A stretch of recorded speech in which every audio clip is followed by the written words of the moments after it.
Hi, welcome to Don't Pull the Chicken Switch, another 1.5 minute injection of wisdom about don't pull the chicken switch. I report in this morning from my tri-bike here in the gym with, I've got some pretty interesting bedhead going on today, so hopefully you can overlook that.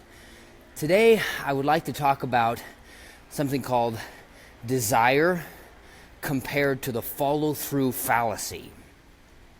And I've always been a huge fan of looking at, in terms of something you want to achieve, from the perspective of starting with desire. What's your desire to go after, whatever that is, personal, spiritual, mental, physical, money, whatever it is, starting with desire.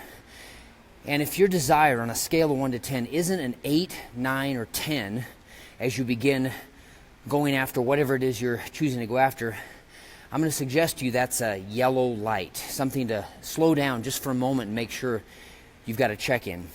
Let me give you an example. Years ago, I decided to do a race, and I've done my fair share of races, marathons and tris and Ironmans and such, but I'd gotten up to 26 marathons and decided I'm going to try my hand at a 50-miler. So I thought my desire was high. Of course, I wanted to finish that 50-miler. But I found as I started to go out and do the day-to-day training runs to prepare for that 50, because what's required of a 50 is much different than what's required for a 26-mile marathon. And I found that I started to get a little spotty in terms of completion of those workouts. But I pushed through it. I didn't slow down for that yellow light. And I showed up for the 50-miler. It was a race called the Diablo. It was in Northern California.